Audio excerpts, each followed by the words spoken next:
As someone still relatively new to climbing, I get a lot out of watching, speaking to, and climbing with stronger climbers. I am constantly inquiring, learning, absorbing information from them about how they got to where they are with their climbing. Often, strong climbers did some sport before that allowed for a seamless transition into climbing. Some people have stuck to a solid training plan for years. Some people are Serato. But one of the more common practices that I get recommended is to try board climbing. So what's the big deal with board climbing? Let's find out. Alright, when I say board climbing, I'm talking moonboard, kilterboard, tension board, and spray walls. If you didn't know what these are, welcome to the club. Both the gyms I train in have these tools, and I haven't even inquired as to what they were before this. Because the areas of the gym that they are located, well, that's where the boulder bros hang out. Scary places. The moonboard, kilterboard, and tension board are essentially the same concept. Standardized boards and holds with LEDs that light up to define the particular problem you're trying, controlled by an app on the phone that always works flawlessly with no bugs. That means, providing they've got the same board, you can try the same problem in Paris and in Melbourne. It means climbers across the world can share their boulders, progress, and create a community around the board. It's a fantastic concept, and most big gyms will have one of these boards. To make it a bit more interesting, bigger gyms might even have an articulated version of these boards, allowing you to train at different angles. However, I'm going to focus on what I have available to me, which is the 2019 and 2024 moonboards. Let's see what all the fuss is about. Before that, a word from this week's sponsor, Rungney. Rungney have introduced a new type of Magdust chalk, Magdust Super Dry, for those of you who have even sweatier skin and prefer a drier, more powdery chalk. Unlike the original Magdust, which has chunks that you can break apart with your hands, which some people really like, this stuff comes in the form of an extremely fine powder. Think 00 pasta flour or even finer. If you're a sweat monster like me, you'll always go for the driest chalk available, and so this is my new daily driver. It's so fine it gets right into those interphalangeal creases, which is perfect for slopers where you need grip on the entire hand. This is the first chalk where I can hear how dry it is. Yeah, you can hear the grip. If you want to try it out, you can get 99% off a Magdust Super Dry bag with any order over $50. So if you're in need of any new attire this season, check it out and see what all the hype is about with the chalk. Just remember to manually add the Super Dry chalk to your basket for the offer. Here I'm wearing the new wide leg harness pants, ultra lightweight trousers with the robustness required for climbing. They've got a bit more leg room than the original harness pants, which I prefer. They're also unisex and fit great, no matter your shape. Rungney is offering 15% off for my viewers with the code MikeBoyd at checkout. And this offer stacks with the almost free Super Dry chalk offer. So check out Rungney for some awesome new threads and a bag of the grippiest chalk out there. Right, back to the video. Behind me is the 2024 moonboard setup, and I have never, ever completed any climb on the moonboard. We're going to start with the most repeated problem on the moonboard on the 2024 version, which is called birthday cake trail mix. How many cents? 11,000 repeats, the most repeated climb on the moonboard. These holds are crap. Oh, I'm pulling really hard just to do that. We thought we'd get warmed up with the easiest grade on the moonboard and see how we get on.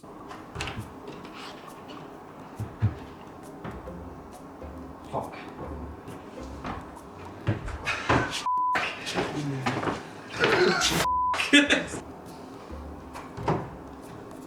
Nice chips.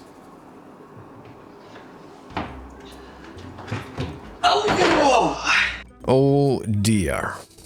So I think this. Oh, maybe I don't. I don't like that actually. My thinking is that this is the most repeated lowest grade, so this must be the easiest one. But this is insane. This is so hard. I mean, it's not even good. Take a minute, reset, rest. That's super. This is all. I can't believe how.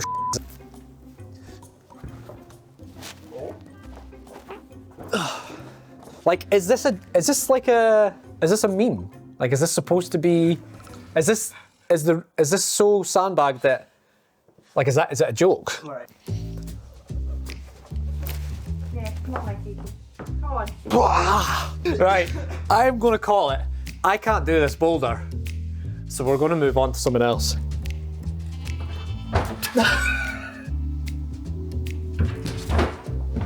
Come on. Good. I understand that this is a different style to what I'm used to doing, but I'm going to say it now, this is sandbagged. Come on. My left. Yeah, good. Yeah. Dig that good though. Come on. No! After trying the Moonboard properly for the first time, I went through the same ruminations that many have documented. That was supposed to be V4. It's literally called the warm-up, and I can't even get off the ground. Maybe I'm not even a V4 climber. You suck. Am I? Shit? It's hard not to be humbled by this. We didn't top a single problem. The Moonboard has a wonderful knack of destroying your soul the first time you try it. But rather than feel despondent about the pathetic session, I instead felt invigorated by the challenge. I decided upon a simple goal: top one single Moonboard benchmark. Benchmarks are curated problems, considered to be high quality and a good benchmark for the grade. They are selected by Moonboard moderators, and there are normally 20 to 40 per grade, and they are notoriously hard. So I got to work.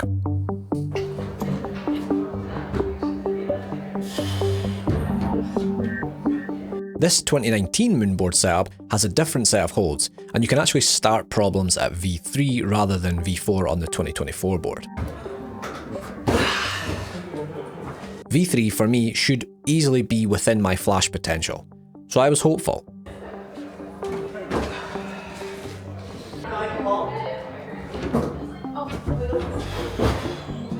But wow, no flashes here. Capture stars and look, you stumble into a quest to discover a legendary treasure. Captures and evil murder. I'm not afraid to just come out and say this. The Moonboard is sandbagged to hell. Not only is steep climbing my favourite style, but I also like crimps and high feet. This should be my forte, but the holds on the Moonboard are mean, and 40 degrees is steep. A lot of the time the issue is getting off the kickboard with the very first move. This wasn't going anywhere, and I was getting disheartened. Another tactic was needed.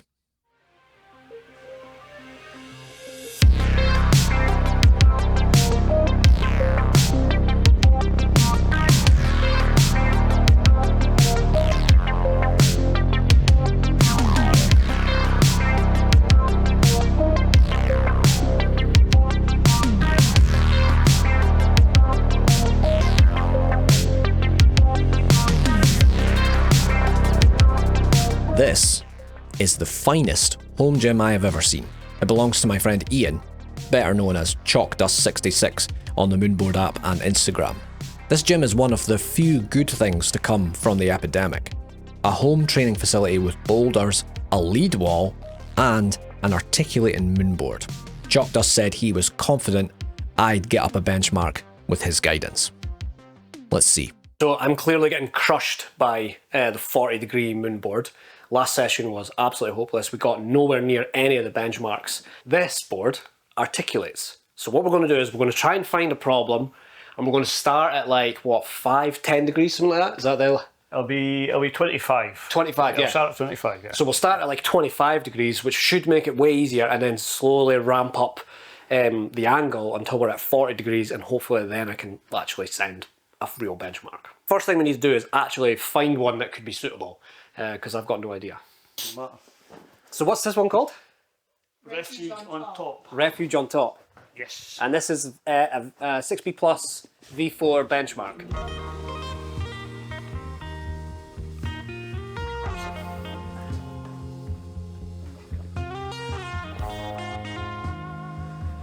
Pretty easy at this angle. This move will be. Oh no. Oh, but you're going to that pocket. Yeah, okay. And then You got the big one at your hip. big one at my hip. That's the big green one at your hip. That one. That one, yes, yeah. That's not so good. Come on. Yeah. That was worryingly difficult at that level. Right, okay.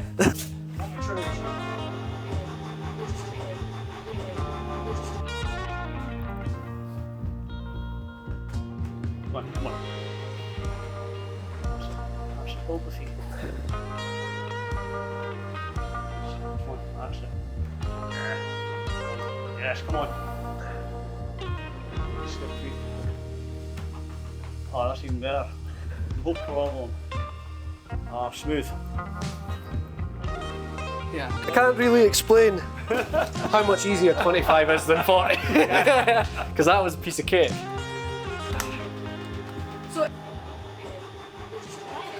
Yeah, now I'm like proper sitting down to start. Yeah. Yeah. Like now it's like a big move to get up. Nice, come on. That's it. Come on. Just messed up that foot swap. That's hard Yeah. when it's steeper. Way harder. Yeah, okay, what to do is break this move down then. Okay, just break the move down. Yeah. You start from standing, don't Yeah, you? Right okay. from the top. Oh right, I've got that. Right. Now go for the pot. Okay, That's it. there you go. There. There you go. Big pinch. Step through with your right onto that. There you go, that's nice. Yeah. Yes! The last attempt I just had was at 35 degrees and it felt like I didn't actually do it. But all the moves felt doable. But if you look up at the bar that limits it to 35 and you can see where the next 40 is, it's quite a long way. It's only 5 degrees, but that's a long way to go. But I think it's like the match at the end is the worst. Yeah. Yeah, because it's tiny. Just a little bit of an angle change makes it just gives you a bit more breathing space to get your beta sorted in. And you just don't immediately get shut down on the first move, which is what happens all the time when I'm trying the Moonboard benchmarks. Is you're sitting on the ground, you snatch the first one, you can't get it, and you're just like, well, I'm shite. So just move on.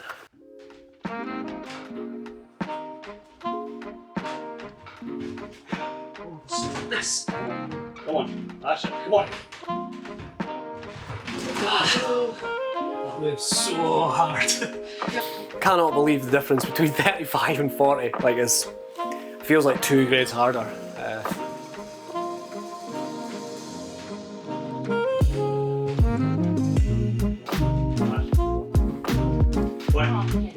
Yes, go on.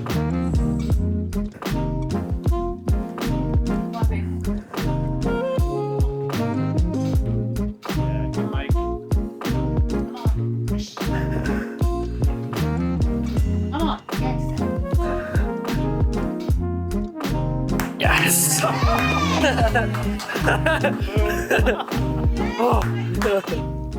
It was astounding how working the problem at a milder angle helped not so much with beta, but with confidence.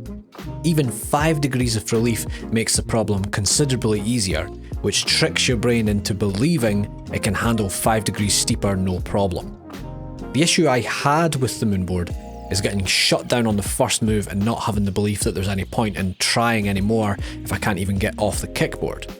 But this session with chalk dust really made me see that I am strong enough to climb the Moonboard at 40 degrees. I'm not totally shit, I can do this. To my astonishment, whilst riding high, chalk dust suggested we try another benchmark, this time a V5, which seemed outrageous to me considering how beat up I got with V3s and 4s.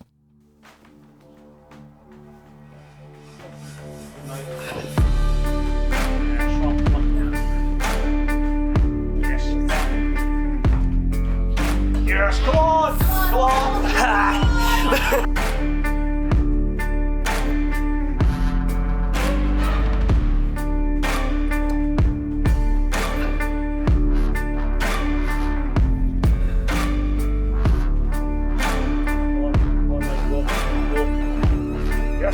Come on, come on.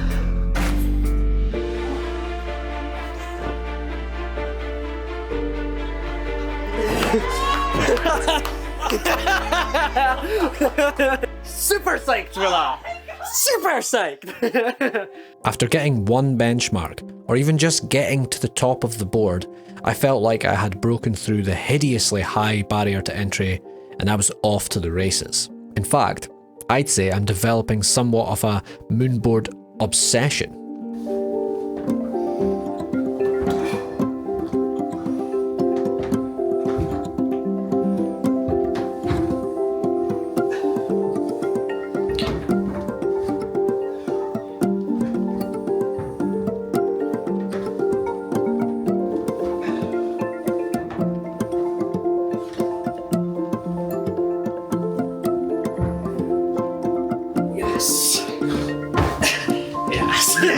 Since filming this video, I just haven't been able to stop moonboarding. I absolutely love it. There's definitely a knack to it, particularly with the terrible kickboard start. The grades are needlessly sandbagged, and the app is, well, the app is bad. But there's something about board climbing. I believe it's the eternal nature of the problems. See, a problem in the gym is up for 6 weeks, and it could be an absolute banger. But then, one day, invariably, it's gone. Gone forever. But the Moonboard, the problem is there in perpetuity. It can mature into a classic. It can be revisited next year. It can be climbed in Barcelona, Marrakesh, and Tokyo.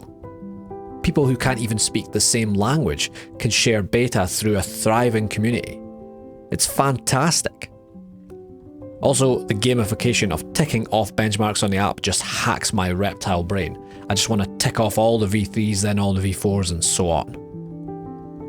But more than anything else I've mentioned, the reason I love it so much is because of the drastic difference it's made to my climbing. I've only done a handful of sessions over a month, so I can't be that much physically stronger, if at all. But I can feel I'm moving better on the wall. And I can feel more of that elusive body tension that strong climbers are always telling me to somehow acquire. It's been the most noticeable jump in my climbing ability for months. A welcomed bump in performance. So there you have it, a noob's perspective on the Moonboard. Sandbagged and almost gate-kept with its learning curve, but addictive and fruit-bearing. Maybe I'll try the tension or kilter board next if people are interested. As always, I hope you enjoyed this one. Thank you very much for watching. I'll catch you all next time. Peace.